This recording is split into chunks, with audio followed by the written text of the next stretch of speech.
बोलो सुखदेव भगवान की जय।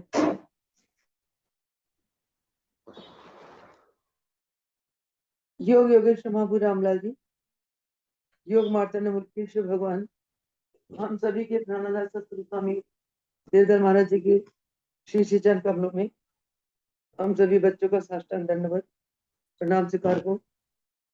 आइए आज प्रभु जी की कृपा करुणा आशीर्वाद से सत्संग आरंभ करते हैं। पिछले कई दिनों से वैराग दर्पण के ऊपर सत्संग चल रहा था।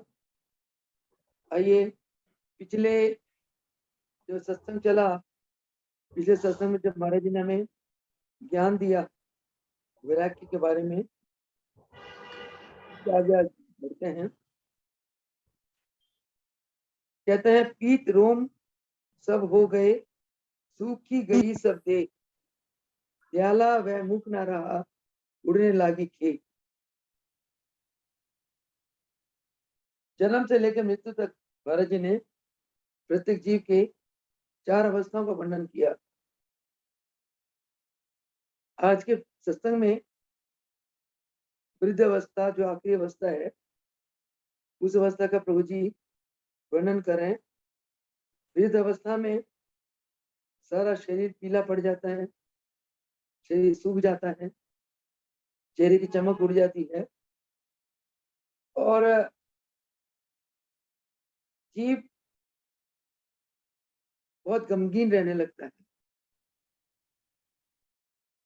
मन की खुशी जैसे चली जाती है वृद्ध अवस्था में।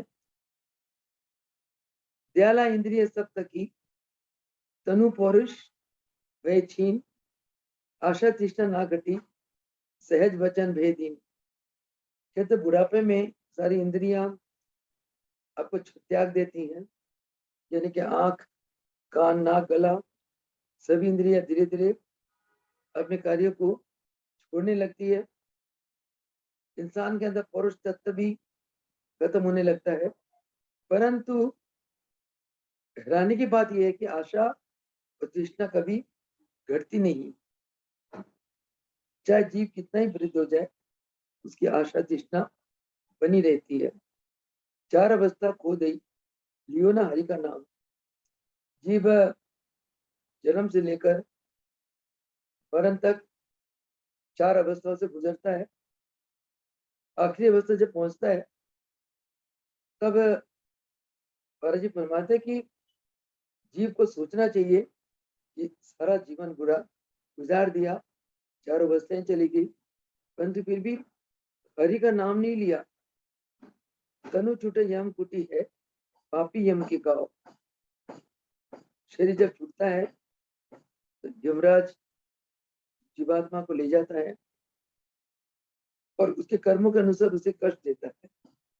आज जगत में क्या किया, तनु पाला के पेट। महाराज जी फरमाता है जीव को, ऐ जीव तूने जगत में आके क्या किया? तूने सिर्फ शरीर को पाला और पेट को पाला। दयाला दिन गंदे गया, रहन गई सुख लेट। कहते दिन भर तो तुम धंधे में निकाल दिया, ये करना वो करना, कभी व्यापार करना, कभी परिवार को पालना, कभी बच्चों को पालना, संसारी कामों में तुमने दिन को निकाल दिया। और रात्रि कैसे निकाला तुमने? रात्रि सोकर निकाल दिया। दयाला मृतक आइया, लेटा पांव पसार। दयाल कहते ऐ जीव, जब मृत्यु आ जाती है तो तुम पांव पसार के लेट जाते हो। नैन फटे नारी छूटी, सोही रहा निहार।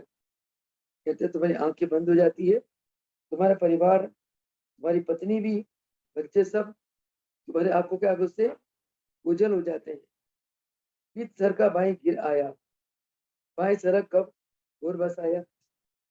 जीते जी तुम्हारे साथ क्या होता है? दयाल प्रभु जी जीव को कहते हैं कि बात, पीत और कफ तीनों विकारों से तुम घिरे रहते हो।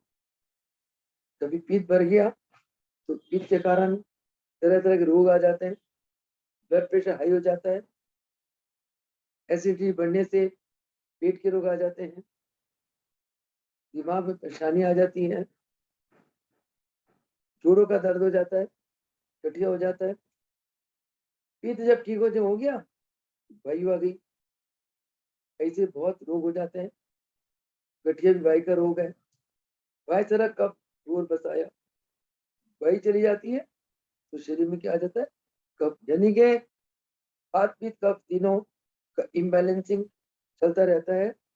जैसे ये तीनों असंतुलित हो जाते हैं तो शरीर रोगों से भिड़ जाता है। कब सर का गल रोक लिया, कब जब कब प्रकोप बढ़ जाता है, गला खराब हो जाता है, कंठ रुके कोई नहीं जिया जिया है, कहते गला रुक जाता है, कंठ रुक जाता है, सांस लेना भी दुश्वार हो जाता है।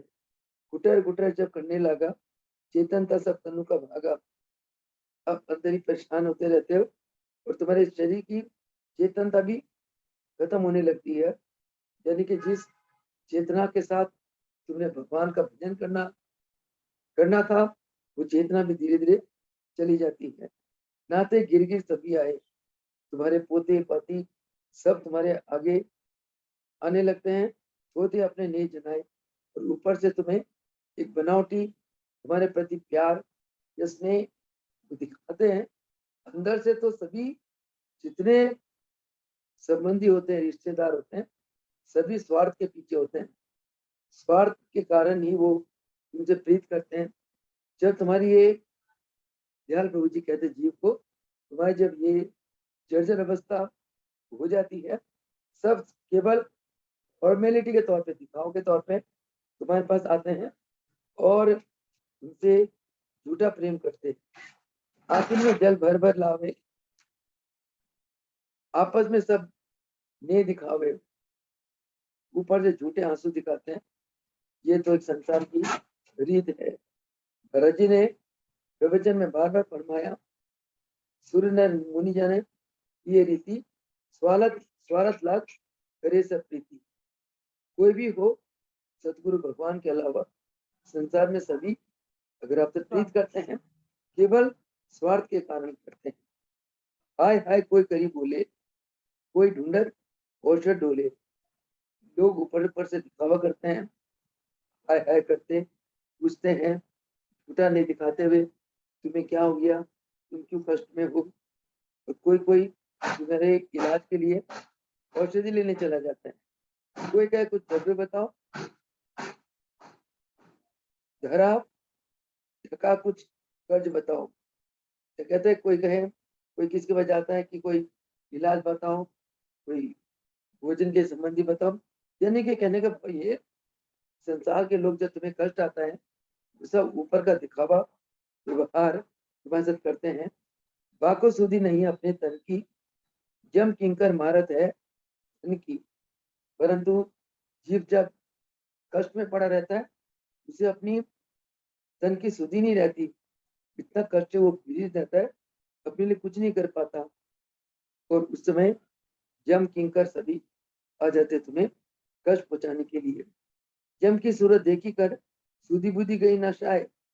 जब अंत समय में जीव को जम की सूरत दिखाई देती है, वह डर के मारी कांप उठता है। दयाला जो संकट बनी हो, मुख से कहा ना जाए।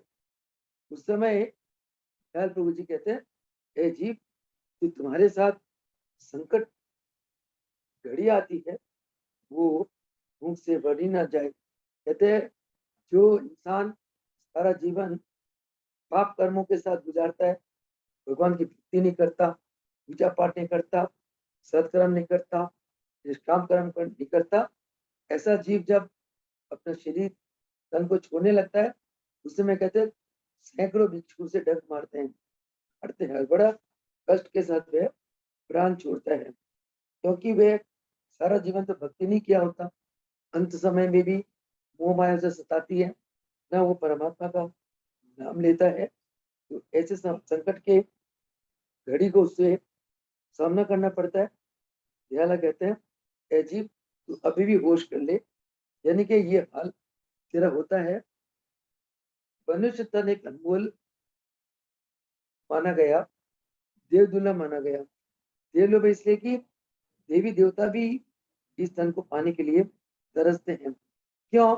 क्योंकि ये एक ऐसी योनि है जिस योनि में जीवात्मा अपनी आत्मा का कल्याण कर सकता है। जीवात्मा आवागमन के चक्कर से हमेशा छूट सकता है। इसीलिए इस धन को देव दुर्लभ कहा गया। और इस धन को पाकर भी अगर जीव अपना जीवन जन्म व्यर्था गवाता है तो ऐसे जीव से बढ़कर मूर्ख जीव कौन होगा। भरत जी बार बार पूरे पुस्तक में वैराग्य दर्पण में वैराग्य की बात कर रहे हैं, जो जिंदगी की सच्चाई है। इस सच्चाई को हमें जानना चाहिए, मनन करना चाहिए, और इस सच्चाई को जानते हुए, इस सच्चाई को मानते हुए हमें हर पल जीवन के हर घड़ी सत्कर्म में, प्रभु भक्ति, प्रभु सेवा में, परहित में गुजारना चाहिए। अच्छे कर्म करने से हमारे जन्मों के कष्ट कम हो जाते हैं, कर्म संस्कार दग्ध हो जाते हैं, और परमात्मा की प्राप्ति के पथ पर हमें कोई विघ्न नहीं आता। सद्गुण आने लगते हैं। दिल करता है कि भजन करे, भक्ति करे, गुरु के चरणों में जाए, सत्संग में बैठे, सत्संग सुने, ध्यान करे। ऐसा मन करता है। जब हम सत्कर्म करते हैं, इसके विपरीत जब कुकर्म करते हैं तो हमारा मन में सारे तामसिक राजसिक विचार आने लगते हैं। विचारों के कारण हम स्वयं दुखी होते हैं और हमारे कारण हमारे परिवार वाले भी दुखी होते हैं। दयाला मृतक के समय में पीड़ा हुए पार। देखो महाराज जी वही बता रहे हैं, जो बिच्छू 1000 जो डंक लगे एक साथ। मुझे नहीं पता था कि अगला लाइन यही है, इस सब में लिखा है। जैसे महाराज जी एकदम प्रेरणा दी। महाराज जी फरमाते थे ऐसी बातें कि मृतक के जब जीव मरने लगता है बहुत पीड़ा होती है, और ऐसा लगता है कि हजार हजार बिच्छू एक ही बार में डंक मारा जीव को, इतना वे कष्ट से पीड़ित होता है। तब उस समय जब जीव को अंतिम घड़ी में कष्ट आता है, तब वो क्या सोचता है मन में। कोई कहे भजो राम ही राम, कोई कहता मैं तो राम राम ही भजू। दयाला कहे कौन अब कामा। दयाला कहता है कि अब क्या फायदा। ये कहा था ना कि अब क्या, अब पछतावत होत क्या जब चिड़िया चुग गई खेत। सारा जीवन तो तुमने बिना ध्यान भजन के गुजार दिया। अब तुम सोच रहे हो कि मैं राम राम जपू, राम का नाम लूं, अब क्या फायदा। आगे से हरि सिमरे नहीं, पची पची मुआ कुटुंब के माही। सारा जीवन तो हरि का तुमने सिमरन नहीं करा, और कुटुंब परिवार के मुंह माया में तुम फंसे रहे। हृदय रखता राम संघाती संघाती, तो रक्षा आप सब बनी आती। महाराज जी फरमाते कि अजीब, अगर तू दिल से राम को याद करता है, राम का भजन करता, तब तेरी ये अवस्था ना होती। राम स्वयं तेरी रक्षा करते। आगे से अभ्यास जो रहता तो अब मुख से हरि हरि कहता। अगर सारा जीवन जो अभ्यास में गुजारता है जीव, तब तेरे मुख से राम राम हरि हरि निकलता। तनु की पीड़ा सब मिट जाती, यम की तो पै कहाँ बसाती। कहते हैं तुम्हारा तन का जो पीड़ा है वो सब मिट जाती है, और यम तो कहाँ तुम्हारे पास आता। जहाँ भक्ति होती है वहाँ दुख कष्ट नहीं होता। जहाँ वहाँ का नाम होता है वहाँ यमराज भी तुमसे बहुत दूर हो जाते हैं। राम नाम तू मर तो कहता, जो आगे से कहता रहता। कहते कि अगर तू सारा जीवन राम का नाम लेता रहता तो मरते समय भी तेरे मुख से राम नाम ही निकलता। भरत जी प्रवचन में बहुत बार फरमाया कि सारा जीवन जिस कर्म धंधा में गुजारते हो, अंतिम समय में तुम्हारे तो वही बीतती है। अगर तुम सत्कर्म बिताते पूरा जीवन भगवान का भजन में, नाम लेने में, हर पर आसपास अगर तुम राम का नाम लेते रहते तो अंतिम समय भी तुम्हारे मुख से अपने आप ही राम का नाम निकलेगा, और तभी तुम्हारा कल्याण होगा। कहते हैं कि अंतमता सुगता, अंतिम समय में जीव जिनको भी याद करता है उसे वही गति की प्राप्ति होती है। अंतिम समय में अगर तुम भगवान का नाम लेते हो, भगवान के दूत आते हैं, गुरु को याद करते हो, गुरु स्वयं आते हैं। जिसके साथ गुरु होते हैं, संसार की कोई ताकत नहीं उसका बाल भी कर सके।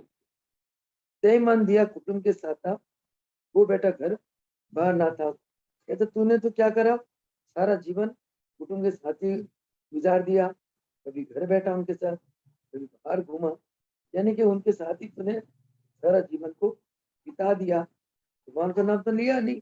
अब अंतिम समय में जीव तो कैसे भगवान का नाम ले सकता है। अपना क्या भुगत रे जिया, जो गुरु पूरा गुण ना किया। कहता कि अब तूने जो किया है जीव, तू भुगत, तूने पूरा जीवन पूरन गुरु को तो ढूंढा ही नहीं, ना तूने गुरु के शरण में गया, ना गुरु का नाम लिया, ना गुरु चरण की भक्ति करी, ना गुरु की सेवा करी। जो तूने कर्म करा सारा जीवन है जीव, अब तू वही भुगत।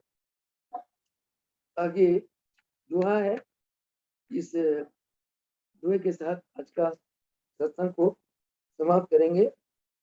वह है पकड़ बांध यम ले चले धर्मराज के पास। यमराज क्या करता है, जीव को जब अंतिम घड़ी आती है, जीव अपना शरीर को छोड़ देता है, तो जीवात्मा को धर्मराज यमराज धर्मराज के पास ले जाते हैं। कई बार आगे गए 56 जहां निराश, और कई बार तुम पहले भी इस प्रकार मनुष्य चोले में आए, चोला छूटा और तुम यमराज के पास गए, जहां तुम जाकर बहुत निराश हुए, क्योंकि जो जीव जीते जी अच्छे कर्म नहीं करता, तो यमराज के पास जाके भी उसे दुखी मिलना पड़ता है। कई भांति के डंडे हैं, दयाला नाना त्रास, यमराज आपके कर्मों के अनुसार कई तरह के आपको दंड देते हैं और तरह तरह के आपको कष्ट देते हैं। नरक कुंड दुख मुक्ति कर 84 बास, तुम्हें कर्मों के अनुसार तुम्हें नरक कुंड में डाल देते हैं, उसके बाद फिर 84 के चक्कर में तुम्हें डाल देते हैं। अकाल मृत्यु अब कहा हूँ, चौंकी उठे ज्ञान।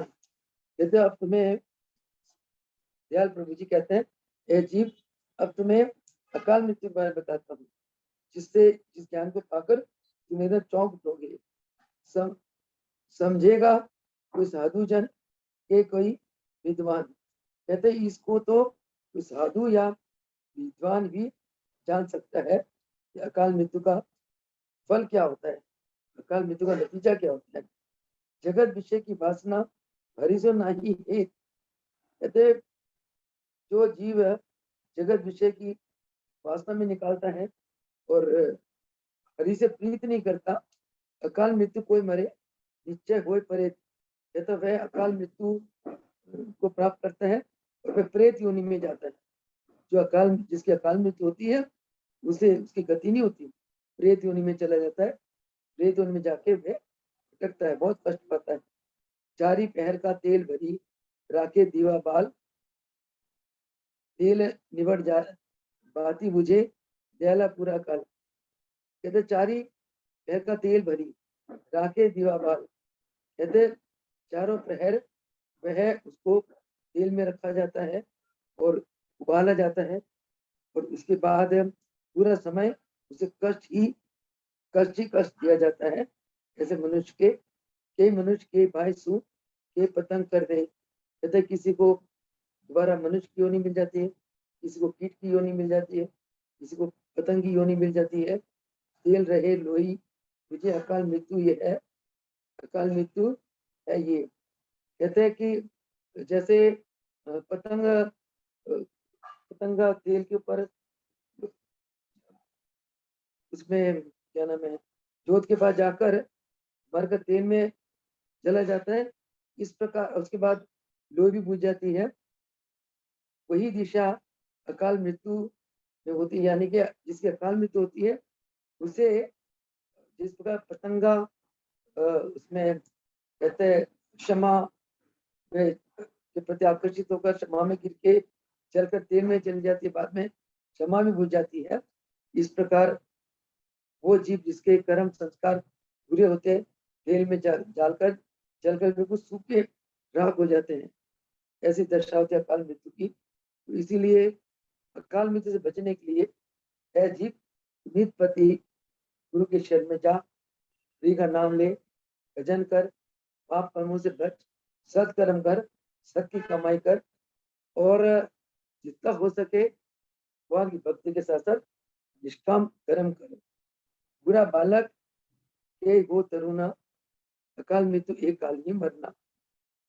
कोई बुरा है बालक है, कोई युवा है, तो कोई भी अकाल मृत्यु अगर इसकी हो जाती है तो सबको एक ही बराबर सजा मिलती है। शस्त्र मौत मरे जो कोई, यह भी मौत अकाल ही हुई। कहते हैं कि जो अचानक किसी एक्सीडेंट से मर जाता है या अचानक किसी दुर्घटना में या किसी जैसे आंधी आती है, तूफान आता है, भूकंप आता है, ट्रेन के एक्सीडेंट वगैरह हो जाती है, कार के accident, ऐसी की जो मौत होती है वो भी सारी अकाल मृत्यु ही कहलाती है। बिगड़े रोग पक्ष नहीं कीने, यह भी मौत अकाल ही चीनो। कहते कि जब कोई रोग एकदम बिगड़ जाता है और उसका कोई संसार में कोई भी इलाज नहीं होता, इसको भी अकाल मृत्यु कही जाता है। कोई भांति जो बीज खा मरे और जीवक फातक में जरे। कहते कई लोग जहर खा के मर जाते हैं, वो भी अकाल मृत्यु कहा जाता है। जल में डूब जाए कोई कैसे, लागे प्रेत मरे कोई ऐसे। कहते कोई जल में डूब जाता है, जल में डूब के मर जाता है, वह भी इसको भी अकाल मृत्यु कहते हैं। पर ऐसे प्राणी जो है ना वो प्रेत बन जाते हैं। सांप डसे छूटे जो काया, महलाए या नीचे दबी जाया। कहते जब सांप डस जाता है और शरीर छूट जाता है तो यह भी एक अकाल मृत्यु ही कही जाती है। कोई ठग फांसी दे मारे, जंगल पशु तोड़ जो डारे। कहते कोई फांसी देकर मर जाता है या कोई जंगल का पशु उसे खा जाता है, इसको भी अकाल मृत्यु कह जाते हैं। ये सब मृत्यु अकाल दिखलाई मुए सु योनि पिशाच की पाई। कहते ये जो अकाल मृत्यु है, अकाल मृत्यु से जीव को पिशाच की योनि मिलती है। अकाल मृत्यु क्यों होती है? जब हम सारा जीवन अभ्यास नहीं करते, ना हम हरि का नाम लेते हैं, ना गुरु के शरण में जाते हैं, ना गुरु की सेवा करते हैं। प्रेत योनि को पाए के दुखी भय अज्ञान, अज्ञानी लोग जितने हैं उनको प्रेत योनि की प्राप्ति होती है।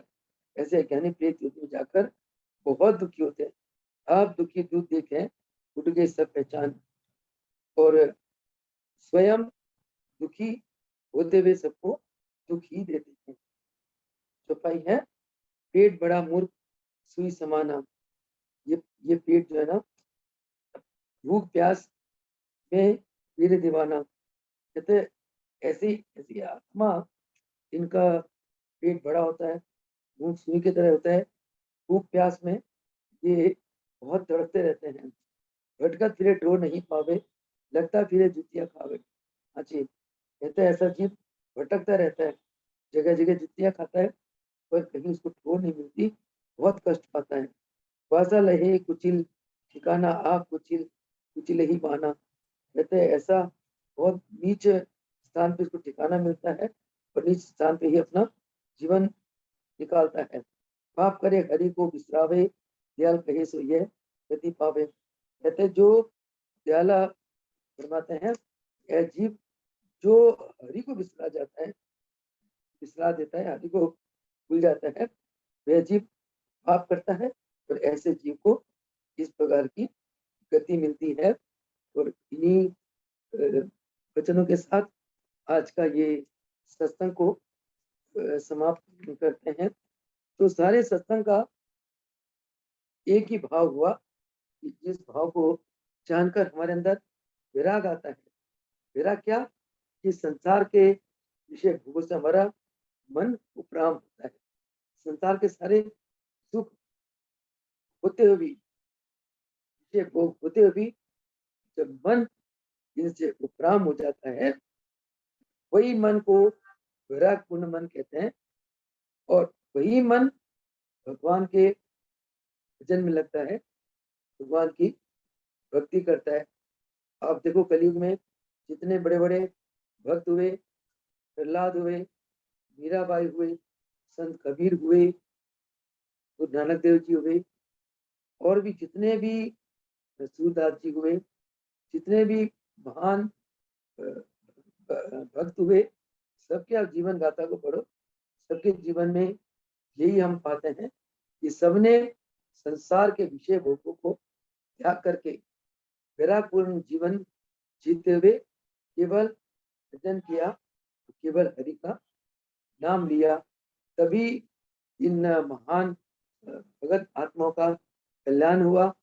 ये लोग आवागमन से छूटे, आज चांद सितारों की तरह ब्रह्मांड में ऐसे महान आत्मा चमक रहे हैं।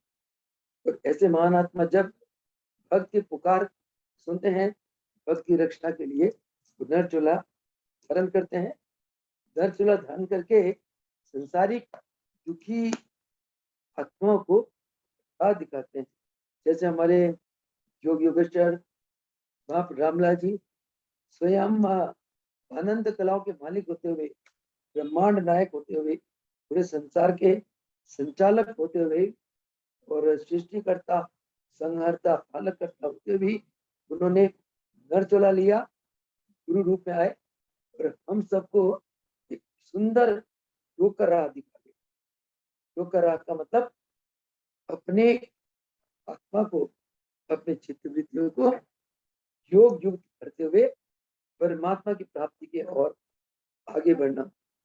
योग युक्त का मतलब अपने वृत्तियों को अपने अंदर समाते हुए उस परम पिता परमात्मा की सत्ता को अपनी आत्मा में अनुभूत करना। जो इस अनुभूत को कर लेता है उसको अंदर का सुख, अंदर के आनंद की प्राप्ति होती है। और ऐसे प्राणी को संसार के विषय भोगों से कोई तात्पर्य नहीं होता, कोई मतलब नहीं होता। ऐसे ही भक्त चाकर परम पद को, शरीर छोड़ने के बाद परम पद को प्राप्त करते हैं और आवागमन के चक्कर से छूट जाते हैं। तो ऐसे दिखाने वाले हमारे योग योगेश्वर महाप्रभु रामलाल जी हुए, कलियुग के अवतारी भगवान। नर चोला में आकर उन्होंने हमें योग का मार्ग दिखाकर ब्रह्म से आए थे, ब्रह्म में विलीन हो गए। उन्हीं की शक्तियों को नीलकंठ भगवान ने प्राप्त किया। उन्होंने भी वो कार्य करा जो महाप्रभु जी ने करा, और उन्हीं की शक्तियों को हमारे गुरुदेव ने प्राप्त किया। उन्होंने भी वही कार्य किया जो दादा गुरुदेव जी ने किया। हमें भी वो यही प्रेरणा देते हैं। नित प्रति हमें सुबह शाम अभ्यास करना चाहिए। अभ्यास से मन सजता है, मन के तामसिक रास्तिक विचार चले जाते हैं और सात्विक विचार हृदय में आने लगते हैं। सात्विक विचारों के साथ हम लोग सत्कर्म करते हैं और सत्कर्म से हमारा कल्याण होता है, हमारे परिवार का कल्याण होता है और हम भगवत प्राप्ति की तरफ दिन प्रतिदिन आगे बढ़ने लगते हैं। तो सत्संग का, नित्य प्रति के सत्संग का यही सार होता है, यही तात्पर्य होता है कि हमें ध्यान, भजन, सेवा, सिमरन, सत्संग, इसी में जीवन को गुजारना चाहिए। पेट को भर पालने के लिए जो कमाई है वो कमाई हम करें, सत कमाई करें और अंतरात्मा को केवल और केवल भक्ति में रखें। शरीर को, तन को संसार की सेवा में रखें, तो मन को प्रभु की भक्ति में लवलीन रखें। इन्हीं शब्दों के साथ आज के सत्संग को विराम देते हैं। वो सदगुरुदेव भगवान की जय। योग योगेश्वर महाप्रभु रामलाल जी, योग मार्तन मुकेश्वर भगवान, ससदेव भगवान की जय। जय।